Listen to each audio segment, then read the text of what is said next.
की कोई वहां व्यवस्था नहीं है। अब लाएं तो कैसे ले आएं?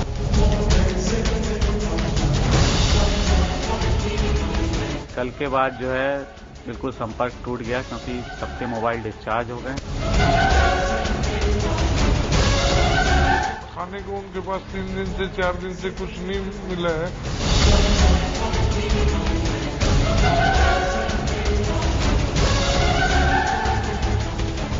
बह गई, ड्राइवर का पता ही नहीं है कहाँ है। बस में सारा सामान सबका बह गया।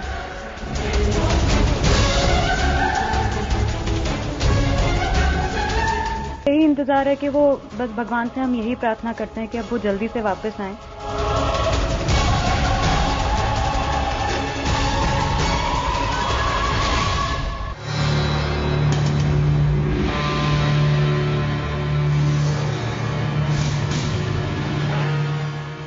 तो डंके की चोट पर की शुरुआत देवभूमि उत्तराखंड में मची जबरदस्त तबाही से। हिंदुओं के बड़े तीर्थ स्थल केदारनाथ में तबाही का पहला वीडियो हमने आपको दिखाया और इस वीडियो में साफ देखा जा सकता है कि केदारनाथ धाम कुदरत के क्रोध से कैसे तबाह हो गया।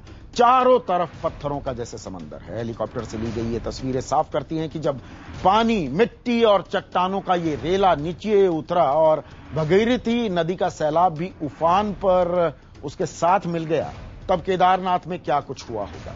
खुद केदारनाथ मंदिर भी मिट्टी में धंस गया और अभी तक हमें यह नहीं पता चल सका है कि केदारनाथ में कितने लोग मारे गए, लेकिन यह जरूर पता चला है कि उस इलाके में 5000 लोग अब भी लापता हैं।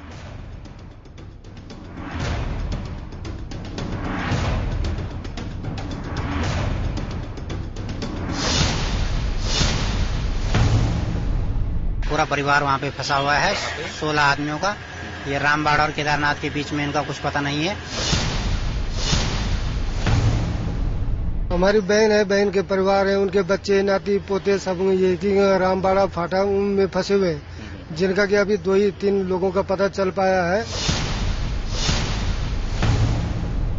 जहाँ भी जा रही है कंट्रोल रूम का नंबर हमारे यहाँ पता करो, वो लगने को तैयार नहीं, कहीं कोई पता नहीं चल रहा, हमारी कोई मदद करने को तैयार नहीं। केदारनाथ इलाके से 5000 लोग लापता, पानी में बह गए, मलबे में दब गए, या फिर वो पहाड़ी इलाकों में शरण लिए हुए हैं। कहाँ गए 5000 लोग? ये लोग केदारनाथ इलाके में थे। ये पिट्ठू थे जो केदारनाथ मंदिर तक खच्चरों के जरिए सामान पहुंचाते हैं। बचाव दल की माने तो इन लोगों का कोई अता पता नहीं है। ये लोग इस वक्त कहाँ हैं, कोई नहीं जानता।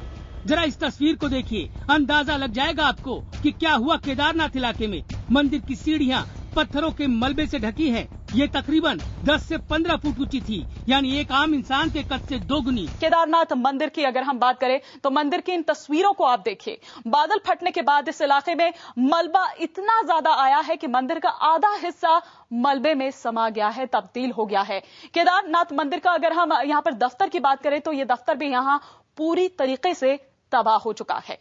परिक्रमा, जो अब से पहले भी हम आपको दिखा रहे थे कि जो परिक्रमा की जगह है, मंदिर के चारों ओर परिक्रमा करने की जगह अब दिखाई भी नहीं दे रही है। सब कुछ मलबे में समा चुका है।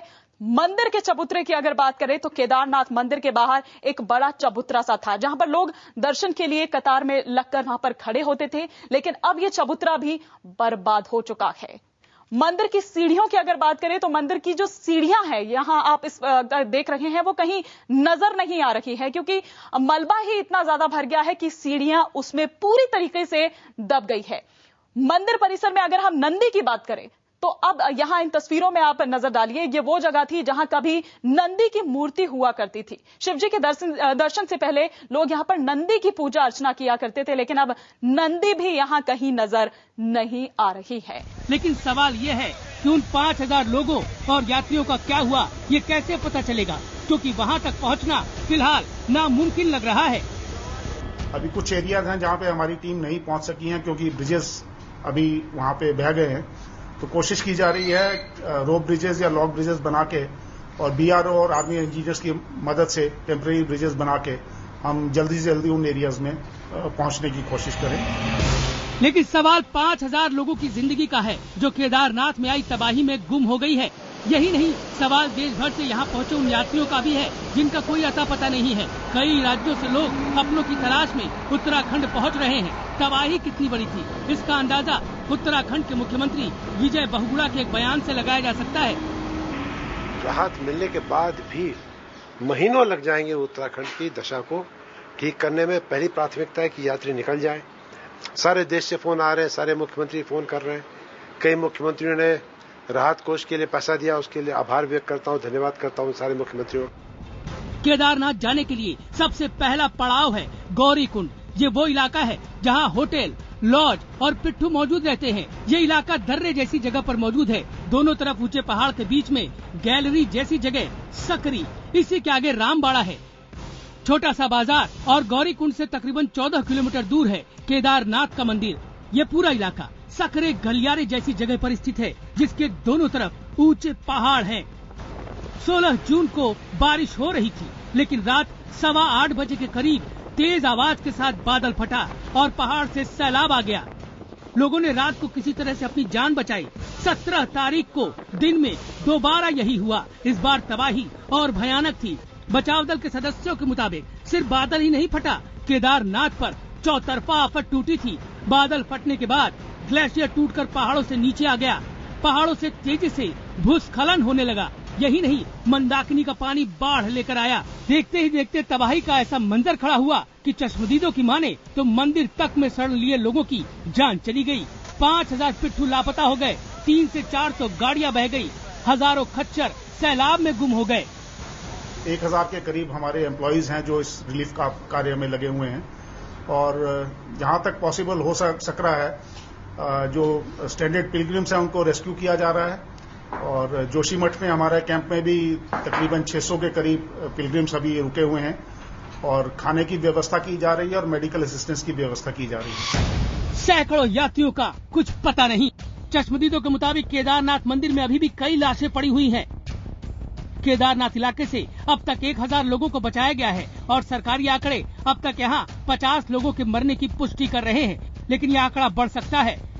बचाव दल केदारनाथ तक पहुँचने की हर कोशिश कर रहा है। हेलीकॉप्टर से ही बचाव काम चल रहा है, लेकिन यहाँ पर लोगों की तलाश और बाहर निकालने के लिए सड़क का ठीक होना बेहद जरूरी है। सेना और बाकी सुरक्षा बल के जवान जी जान से पहाड़ों पर पगडंडियां बनाने की कोशिश कर रहे हैं ताकि लोगों को बचाया जा सके। Bureau report, IBN 7। और अब आपको दिखाते हैं देवभूमि में आई तबाही की कुछ अलग अलग तस्वीरें। वो तस्वीरें जो कुदरत के कहर को बयां कर रही है। कुदरत के रौद्र रूप की पहली तस्वीर है रुद्रप्रयाग से। रुद्रप्रयाग में उफनती डराती ये है अलकनंदा नदी। हर तरफ पानी ही पानी नजर आ रहा है। बस बीच में छोटा सा मंदिर। इस मंदिर में मंदिर के पुजारी फंसे नजर आ रहे हैं। पुजारी को वहां से निकालने का कोई रास्ता नजर नहीं आता। चारों तरफ से अलकनंदा ने घेर रखा है। पता नहीं मंदिर का क्या हुआ, पुजारी जी बचे भी या नहीं। टिहरी में भी सैकड़ों सैलानी फंसे हैं। इनमें से कुछ सैलानियों को कुछ इस तरह से बचाया गया। ये टूरिस्ट गंगोत्री की यात्रा से वापस लौट रहे थे, तभी बारिश और बाढ़ की चपेट में आकर बीच रास्ते में फंस गए। ये तस्वीरें बर्बादी की दास्तां खुद ही बयां कर रही हैं। पूरी इमारत तबाह हो चुकी है। ये इमारतें उफनती अलकनंदा के आगे टिक न सकी। देखिए इन मकानों को, पूरा का पूरा माला मलबे में दब चुका है। घर में रखा सब कुछ खत्म। जिंदगी भर की जमा पूंजी जो मकान में लगाई थी, सब तबाह। PWD की आवासीय कॉलोनी में अलकनंदा ने जो कहर बरपाया है, अगर आप उसे देखें, ये एग्जीक्यूटिव इंजीनियर का मकान है जो यहाँ के बॉस थे। इस छोटे से बंगले को किस तरीके से मलबे में तब्दील कर दिया है। ये तस्वीरें पौड़ी की है, श्रीनगर से पहले की। देखिए कैसे यहाँ अलकनंदा ने अपना रास्ता बदला और मकानों में दाखिल होने लगा नदी का पानी। तकरीबन पूरी मंजिल पानी में समा गई। ये तबाही भी अलकनंदा की ही देन है। यह है कीर्तिनगर का PWD ऑफिस। अलकनंदा की बाढ़ ने इसे भी तबाह कर डाला है। अलकनंदा की बाढ़ ने इसे भी बर्बाद कर डाला है। यहाँ भी कुछ नहीं बचा। छत के ऊपर से बही नदी के निशान नजर आ रहे हैं। जो जल आया है उसकी ये पहली तस्वीरें हैं जो आप देख रहे हैं। क्या तबाही मचाई है। ये आवास है विकास बिष्ट कानस्ट अभियंता। आप देख सकते हैं क्या हाल हुआ है। सब चीज तहस नहस हो गई और इसी के आगे था प्राइमरी स्कूल, उसका नामो निशान मिट गया है। ये हाल यहाँ की मुख्य सड़क का है। जगह जगह सड़क धंसी नजर आ रही है, बल्कि पूरी तरह से कट चुकी है। रास्ता बंद है और लोग फंसे हुए हैं। ये हाल है जोशीमाड़ा का। यहाँ तबाही का खौफ इन लोगों में साफ नजर आ रहा है। सड़क पर भी ये सुरक्षित नहीं। जगह जगह जमीन धंस रही है, सड़कें कट रही हैं, ढह रही हैं। खुद को बचाते भागते ये लोग सुरक्षित जगह पर जाने के लिए परेशान नजर आ रहे हैं। कुछ ऐसा ही हाल यमुनोत्री घाटी में आपको जगह जगह दिख जाएगा। नदियों ने जब अपना दायरा बढ़ाया तो काफी दूर तक जमीन को काट डाला। नतीजा कई मकान बह गए तो कई बहने की कगार पर। सड़कें भी सलामत नहीं। जोशीमठ का हाल भी जुदा नहीं। सड़क यहाँ भी कट चुकी है। लैंडस्लाइड ने सड़क को खत्म कर दिया है तो नीचे से नदी मिट्टी काट रही है। सड़कों पर गाड़ियों की कतार देखिए। सैकड़ों यात्री यहीं सड़क पर रहने को मजबूर हैं। तो जो खुशकिस्मत थे वो राहत कैंप तक पहुंच सके। बुधवार को मौसम बेहतर होने की वजह से राहत का काम तेज हुआ। दूर दराज इलाकों में फंसे लोगों को हेलीकॉप्टर के जरिए देहरादून और दूसरी सुरक्षित जगहों पर पहुंचाया गया। बहुत से खुशकिस्मत केदारनाथ और दूसरे दुर्गम इलाकों से बचाकर लाए गए। इनमें बहुत से ऐसे हैं जिन्होंने अपनों को कुदरत के इस कहर में खो दिया। Bureau report, IBN 7। और केदार घाटी से सेना ने तकरीबन 1000 लोगों को सुरक्षित निकाला है और जान बचने के बाद ये लोग भगवान का शुक्रिया अदा कर रहे हैं। सुनिए चश्मदीदों की जुबानी कैसे वो मौत को मात देकर वापस लौटे। 6 बजे का थोड़ा मकान में हम सोए तो वाइब्रेट हुआ। वाइब्रेशन हुआ तो हमने ऐसे भूकंप का आंचका आया कि क्या है क्या नहीं। ऊपर बाहर निकल के देखा तो चारों तरफ पानी पानी, पूरी बाढ़ आ गई। तो इसमें सब मतलब भंगार वगैरह सब आदमी आ रहे, जो भी मकान है सो सब भ्रष्ट हो गए, बिल्कुल मतलब खत्म हो गए। रास्ते में पूरा बारिश हो रही थी, पत्थर पहाड़ से गिर रहा था, पूरा झरना का पानी गिर रहा था। हम लोग किसी तरह सब अपना अपना जान बचा के भाग रहे थे। रास्ते पे ही निकल आई तो रास्ते में जो लोग चढ़ रहे थे उतर रहे थे वो सब गिर गए, सब मर गए। जो पार्किंग थी उसमें ड्राइवर थे, उसमें कुछ लोग थे क्योंकि लॉज में जगह नहीं मिल रहा था, बहुत भीड़ था, उनकी भी हार्म थी। बहुत लोग मरे। केदारनाथ, सोनप्रयाग, गौरीकुंड इनमें बहुत नुकसान था कि बच के आ गए। यही बहुत बड़ी बात। आपकी पूरी फैमिली आ गई? फैमिली हम लोग आ गए। ये बहुत बड़ा, हम लोग तो रात भर सोए नहीं, खाए नहीं, कुछ भी, बहुत मुश्किल था। लेकिन किसी तरह भगवान की मर्जी से हमने यहाँ पहुँचना था, हम यहाँ पहुँच गए आर्मी की मदद से। और इस बीच प्रधानमंत्री मनमोहन सिंह और कांग्रेस अध्यक्ष सोनिया गांधी ने उन इलाकों का हवाई दौरा किया जो बाढ़ और बरसात से बुरी तरह से प्रभावित हुए। प्रधानमंत्री ने राहत कार्यों के लिए 1000 करोड़ रुपए की सहायता का ऐलान किया और उन परिवारों को 2 लाख का मुआवजा मिलेगा जिनके परिजन आपदा के शिकार हुए हैं और जिनके घर टूटे हैं, उन्हें 1 लाख रुपए दिए जाएंगे। Central and state governments will continue to work in close coordination to ensure that every possible effort is made not only to provide immediate relief to the affected persons but also to help them reconstruct their lives. Ex gratia assistance of rupees 2 lakh each to the families of those who have lost their lives and rupees 50,000 each to those who have been injured will be provided from the Prime Minister's National Relief Fund. Further, we will also provide from the Prime Minister's National Relief Fund ex gratia assistance of rupees 1 lakh each to those whose houses have been completely destroyed and rupees 50,000 each to those whose houses have been damaged. और उत्तराखंड की राजधानी देहरादून में मौजूद है मेरी सहयोगी स्मिता शर्मा। रुद्रप्रयाग में है पुनीत त्रिपाठी। स्मिता, सरकार और क्या कुछ कदम उठा रही है राहत और बचाव काम को लेकर? अभी भी हजारों लोग फंसे हुए।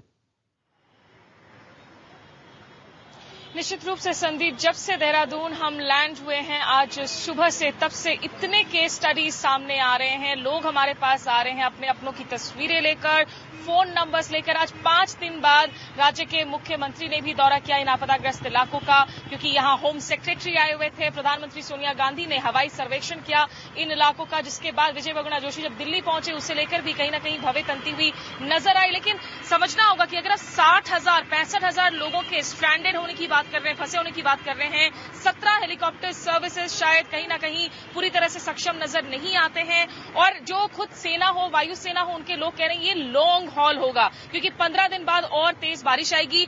यहां मेरे साथ श्वेता है। श्वेता के परिवार के 7 लोग मिसिंग हैं, जिनकी तस्वीरें लेकर ये घूम रहे हैं। ये दिल्ली से आते हैं, इनका नाता कानपुर से है।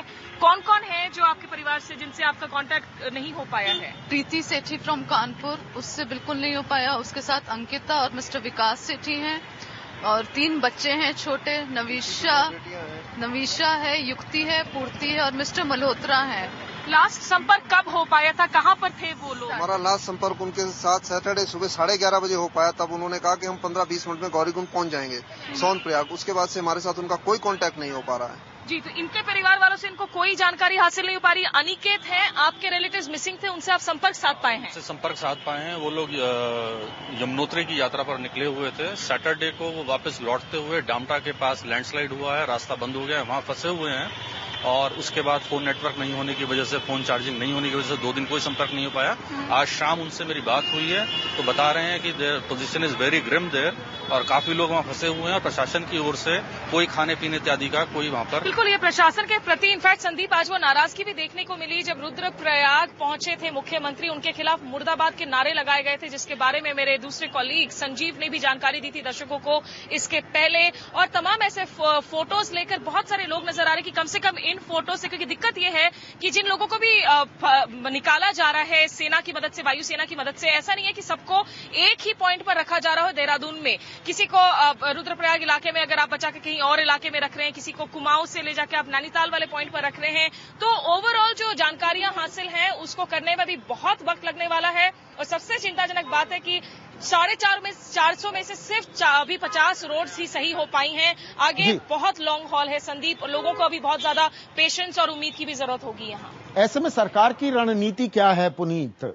आप सबको एयरलिफ्ट तो नहीं कर सकते हैं, 17 की जगह आप चाहे 70 हेलीकॉप्टर्स लगा लो, जब यहां पर 60,000 से ज्यादा लोगों के फंसे होने की खबर है और सड़कें तो बिल्कुल बर्बाद हो गई हैं। ऐसे में निकालने के बारे में क्या रणनीति है सरकार की? जी देखिए, जो चीजें समझ में मुझे आ रही हैं और मैं यहाँ तक पहुँचा हूँ और जो चीजें देख रहा हूँ उससे तो लगता है ये है कि कोई रणनीति है ही नहीं। मैं इस कैंप में हूँ जहाँ पे पीछे तस्वीर दिखाना चाहूंगा कि ये कैंप बना है रुद्रप्रयाग में कि जो लोग वहाँ से बचा के लाए जाए उनको यहाँ रखा जाए। यहाँ पर कोई भी ऐसा आदमी नहीं है जिनको बचा करके लाया गया है, इनको रखा गया है।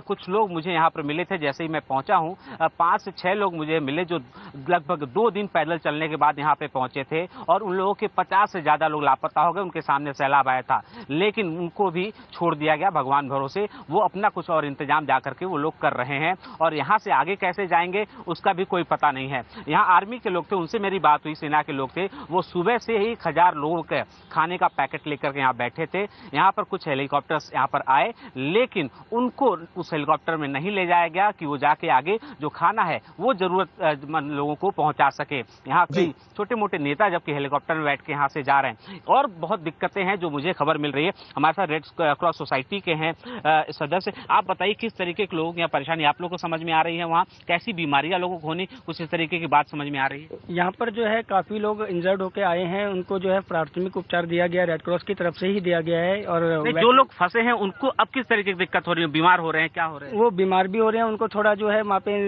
इन्फेक्शन प्रॉब्लम हो रही है उनकी बॉडी में। जैसे मैं उनसे बात कर रहा हूँ फोन पे, तो वो बता रहे हैं हमको टाइम पे खाना नहीं मिल रहा, ड्रिंकिंग वाटर नहीं मिल रहा, वो ढंग से पीने के लिए एक बिस्कुट का पैकेट बस एक ही दिन में दिया जा रहा है। आप लोग को वहाँ क्यों नहीं मेडिकल एड के लिए पहुंचा? आपकी टीम नहीं, अभी तक हमारे पास शासन प्रशासन की तरफ से कोई ऐसा आदेश नहीं आया है कि आप आइए। तो ये हालात हैं संदीप। और जो लोग वहाँ से आए उनसे जो मेरी बात हुई वो कह रहे हैं कि लोगों के स्किन निकलने शुरू हो गए, उनको इन्फेक्शन हो चुका है। यानी क्या स्थिति है वो अंदाजा लगाना मुश्किल है। बिल्कुल, उत्तराखंड में कुदरत ने ऐसा तांडव मचाया है कि वहां की पूरी तस्वीर बदल चुकी है।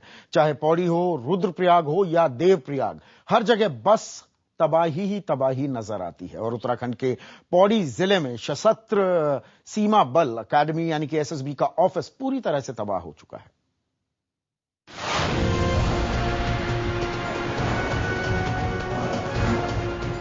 उत्तराखंड के पौड़ी जिले में मौजूद सशस्त्र सीमा बल की इस बिल्डिंग पर कुदरत ने अपना कहर बरपाया है। रविवार रात और सोमवार सुबह आई बाढ़ ने एसएसबी एकेडमी में भयंकर तबाही मचाई। अंदाजा लगाना मुश्किल है कि कुछ दिनों पहले यहाँ सशस्त्र सीमा बल के जवानों और अफसरों की ट्रेनिंग चल रही थी। उफंती अलकनंदा ने 2 महीने पहले 4 करोड़ की लागत से बने अधिकारी प्रशासक केंद्र को पूरी तरह से तबाह कर दिया है। अलकनंदा के रौद्र रूप ने एसएसबी के बद्री स्टेडियम के साथ साथ बैरकों का नामो निशान ही मिटा दिया है। पानी के तेज बहाव के आगे ऑफिसर्स आवास और डाइनिंग हॉल बेहाल नजर आ रहा है। एकेडमी का नया प्रशिक्षण भवन और ट्रेनीज हॉस्टल टापू में बदल गया है। एक अनुमान के मुताबिक एसएसबी को करीब 100 करोड़ का नुकसान हुआ है। लगभग बिल्डिंग और जमीन मिला के करीब 100 करोड़ से ऊपर शायद हमारा नुकसान हो चुका है। हम जो अभी ऑफिसर्स का ट्रेनिंग चला रहे हैं, अभी मैंने डिसीजन ले चुका हूं कि मैं यहां ही चलाऊंगा। उसको कैसे रखा जा सकता है, हमारे पास जो भी इंफ्रास्ट्रक्चर है उसी में हम रखेंगे और उसी में चलाएंगे। उत्तराखंड के पौड़ी जिले में स्थित श्रीनगर गढ़वाल में गैस एजेंसी के 800 सिलेंडर अलकनंदा नदी में बह गए। कुदरत तबाही का ऐसा चोला ओढ़कर आई कि जिधर नजर पड़ती है हाहाकार बचा हुआ है। यमुनोत्री में तबाही का मंजर दिल दहला देने वाला है। घर, पुल, सब कुछ तहस नहस। जिधर नजर जाती सैलाब ही सैलाब। ऐसा लग रहा है कि लहरों ने सामने जो कुछ आया उसे लील लिया। रास्ता बेहद मुश्किल है। आप रास्ते में देखेंगे तो इसी तरीके से लैंडस्लाइड है, सड़कें टूटी हुई हैं। जो आपको 1 घंटे में जो सफर करना है उसको सफर करने में आपको घंटों लगते हैं। आप रूट डाइवर्ट करते हैं। जो रेस्क्यू ऑपरेशन की अगर हम बात करें तो मौसम ठीक होने की वजह से कम रेस्क्यू ऑपरेशन फिर से शुरू हुआ है। हेलीकॉप्टर से फंसे हुए लोगों को निकालने की कोशिश की जा रही है। देवप्रयाग में भी कुछ ऐसा ही मंजर नजर आ रहा है। यहाँ 2-4 दिन पहले सड़कें थी और लोग इस रास्ते से आते जाते थे। जगह जगह सड़कों की जगह गड्ढे और खाई नजर आ रही। सड़कों पर मलबा है। सड़कें इस तरह धंस गई कि इनको बनाने में ही काफी समय लग जाए। जगह जगह गाड़ियां पलटी नजर आ रही, टैंकर पलटे नजर आ रहे हैं। ग्राउंड जीरो से मैं दिखाना चाहूंगा आपको कि टिपरी से आगे कर्णप्रयाग जो केदारनाथ को सड़क मार्ग जाता है उसकी क्या हालत है। किस तरीके से ये सड़क मार्ग पूरे मलबा आने से, पहाड़ गिरने से बाधित है। डंपर लगे हुए हैं इस मलबे को हटाने के लिए पिछले 36 घंटे से, लेकिन स्थिति कुछ इस तरीके की है। जो यात्रीगण वहां फंसे हुए हैं उनको सेफ्टी पे ले जाएंगे और एयर इवैक्यूएशन चल रहा है। अभी मौसम साफ है, उनको केदारनाथ लाके उनका इवैक्यूएशन किया जाएगा।